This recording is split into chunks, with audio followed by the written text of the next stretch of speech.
ให้ข้าเจ้าจะเป็นจังซี่นะจะไม่น่าเป็นเมืองแห่งยอดดอยอีหลีอันนี้ก็คือเป็นแถวตัวเมืองไซสถานนะแถวตัวเมืองไซสถานไปฮันจะเป็นดอยเก่าจุดที่ข้าเจ้ามาปิกนิกมาแคมป์กันนะมันต้นข้าเจ้าก็ปลูกได้อยู่นี่อันนี้จะเป็นทางไปส่วนไปให้ข้าเจ้านอนเดียวว่าประเด็นจะยางไปเลาะเบิงบรรยากาศนะก็เฮาอยู่ที่เขตผู้ดอยนะเมืองไซสถานจะเป็นเมืองที่เป็นเขตผู้ดอยส่วนขิงข้าเจ้าตอนนี้ข้าเจ้าเริ่มปลูกกาแฟกันหลายแล้วเด้ออยู่ที่เมืองไซสถานเนาะในอนาคตอาจจะเป็นเมืองแห่งกาแฟอีกเมืองหนึ่งของสปป.ลาวที่เห็นเป็นต้นท่านจะเป็นต้นซานะเป็นต้นซาอันนั้นมันข้าเจ้าปลูกอย่างเนาะโอแมนกาแฟบ่โอ้มันต้นข้าเจ้าก็งามอยู่เด้นี่ทุกคนอยู่ที่สถานนี้บางทีประเด็นได้ว่ามาหลายๆคลิปเนาะก็ประเด็นอยู่นี่หลายมือเลยก็สูงกว่าระดับน้ำทะเล1,000 กว่าเมตรเลยเนาะทุกคนก็เป็นพื้นที่สูงนะจะมีลมพัดตื่นเช้ามาในอากาศหนาวป่านยามหนาวเลยเนาะตอนสวยแบบนี้ก็พออยู่เนี่ยนะพอดีอยู่นะถ้าเป็นตอนแรงก็อากาศจะเย็นนะอาบน้ำก็คือยากอาบอยู่ได้ คือแต่บรรยากาศยามหนาวเลยนะโอ้อันนี้เป็นเทียงไห่ข้าเจ้าเนาะงามแบบนี้เลยเดี๋ยวจะย่างเลาะลงไปเรื่อยๆย่างไปเที่ยวเบิ้งตามสวนข้าวเขาจะอยู่แถวนั้นเลย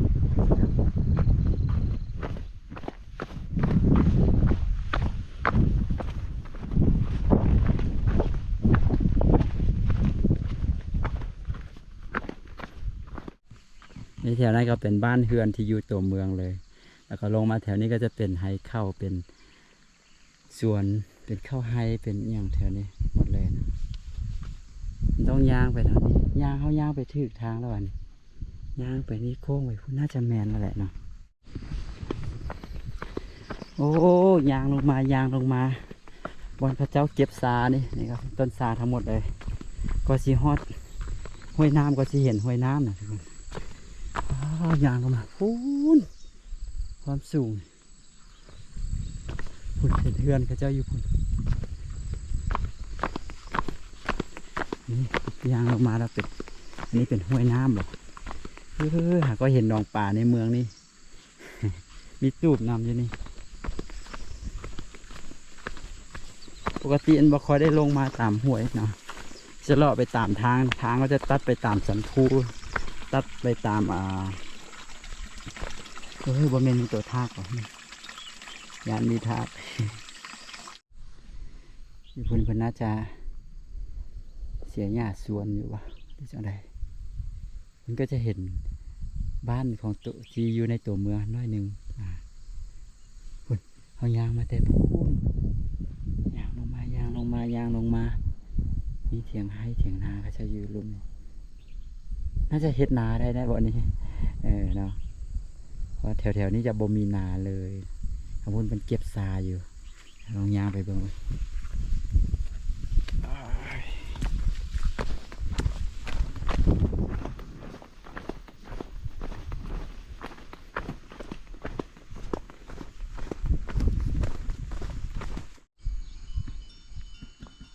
วันนี้ก็เป็นฟาร์มงัวเช่นเดียวกัน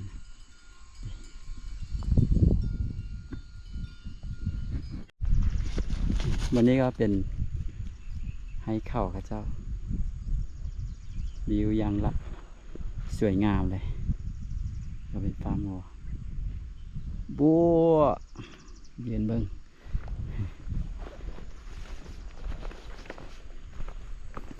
ก็อยู่นี่น่าจะแม้นสายน้ำปวดที่บอกอยู่นี่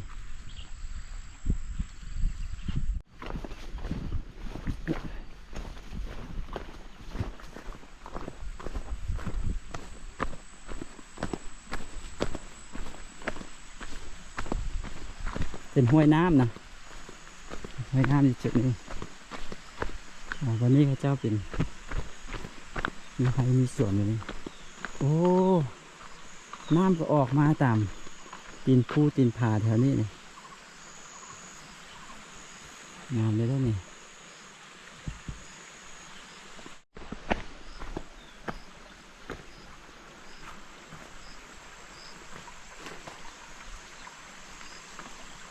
ห้วย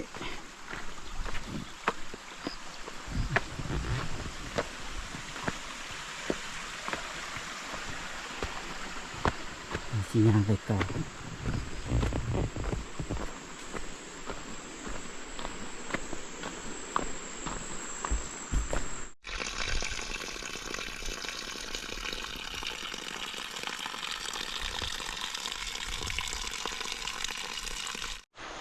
โอ้วันนี้เป็นห้วยน้ำแล้วก็ตกลงมาแบบนี้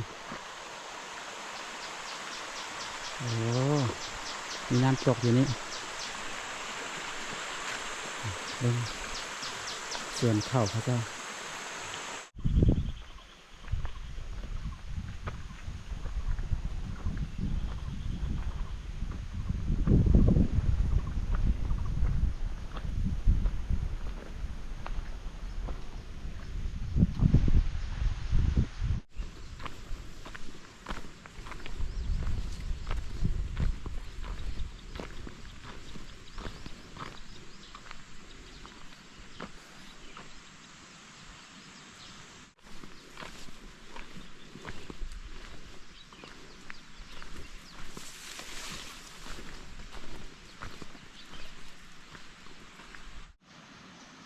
เดี๋ยวเขาว่าจะย่างไปทางพุ่นย่างขึ้นไปพุ่นลองไปเบิ่งทางพุ่นว่าจะมีวิวที่สวยงามบ่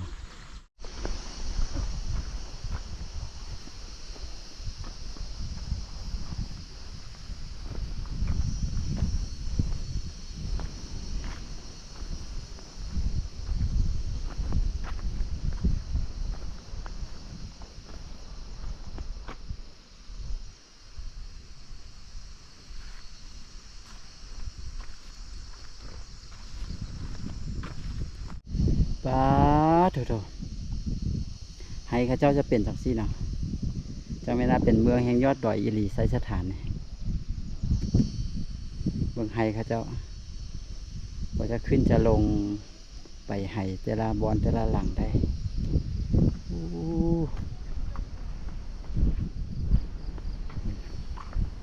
เขาจะย่างไปตามทางนี่แล้วก็น่าจะย่างไปแถวๆพุ่นแหละ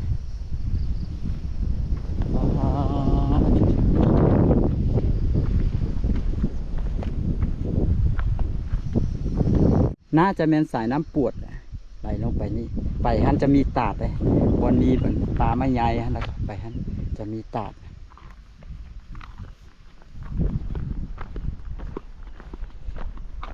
อันนี้ก็มีเถียงไฮอยู่นี่สวยงามเลย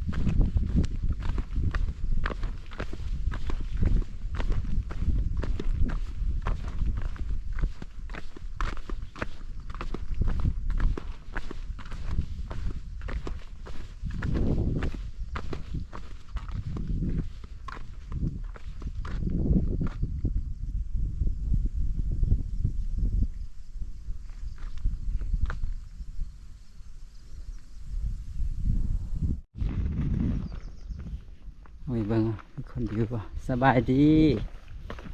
น่าจะบ่มีคนอยู่ที่ไทยมันก็จะมีเตาไฟมีบ้านครัวครบครัวกินนี่ว่าเพิ่นมาแล้วเพิ่นไปเสียหญ้าหรือว่าอย่างนี้บ่แบบนี้เขาเจ้าก็จะเฮ็ดฮีทส่วนเผาไพร่เขาเจ้าเฮ็ดฮีทหลายอย่างเลยโดยเฉพาะฮีทเกี่ยวกับไฮนี่เขาเจ้ามีฮีทหลายบ